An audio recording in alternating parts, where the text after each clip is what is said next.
And now Markus Ziener is with us, Senior Fellow at the German Marshall Fund of the United States, with us on Zoom from Munich today. Nice to have you with us. We've talked more on the military side there with our correspondent and what's happening on the ground. I want to widen out with you and talk about what groups like the European Union, European countries, the US are doing now, what they want, as opposed to what the Ukrainians want. For example, Volodymyr Zelensky says we want a no-fly zone, and the US lukewarm on that. Well, good morning. Yeah, it's amazing actually what's going on here right now in terms of the European Union, Germany, also closing ranks with the United States. Given all the history we had, in particular in the last couple of years between the European Union and the United States, this is really a big unifier. What's currently happening in Ukraine. If you're asking me whether this is going to make a big difference in terms of warfare, in terms of helping the Ukrainians to withstand the Russians, I would caution here quite a bit because what we're seeing right now approaching Kiev, a incredibly long convoy of military equipment. So I think we have to be afraid that very bad things are going to happen soon. Yeah. What about more widely the issue of sanctions? You know, before the invasion, it was sort of the only weapon of choice which the West had. But now they seem to be actually making a difference, at least if you look at the response of the markets and the ruble, for example. More long-term, what do you... So what do you think that can do? Because if that starts affecting the Russian people, that's when Vladimir Putin's got a problem.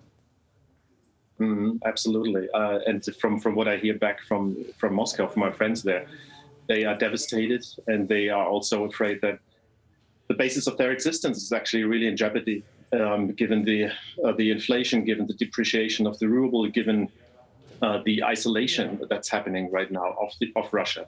I mean, you have to look basically everywhere, whether it's sports, whether it's culture, whether it's politics, economics. Russia is going to be isolated. And I just want to remember what our foreign minister here in Germany said the other day at the special session at the Deutsche Bundestag, at the German parliament on Sunday. She was saying, well, Russia, you will be in ruins if you continue down that path. And I think that was not just a hollow phrase. So you don't think Russia can sort of last this out for a little while? I mean, I would have expected that there would have been, well, literally a war chest of some description. Vladimir Putin would have known that this sort of thing was coming for a while. But how long does that last? Well, that's the question, whether he really expected this to be so strong in terms of the reaction of the West. I mean, he must have known because in 2014, after the annexation of the Crimea and what happened in Donbass, the Western reaction was also very strong, very unified.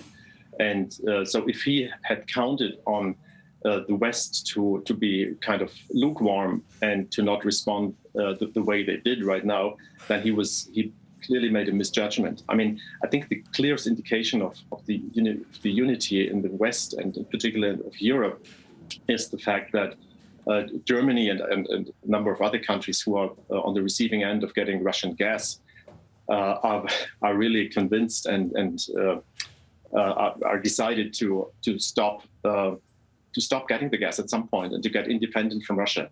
And if you look at the Russian business model, so to say, this still relies on the export of gas and oil. And if you're withdrawing this, well, the basis, the fundament actually of this business model, then this is going to be a big deal for Russia. Markus Ziener with us from Munich today. We appreciate your time, sir. Thank you.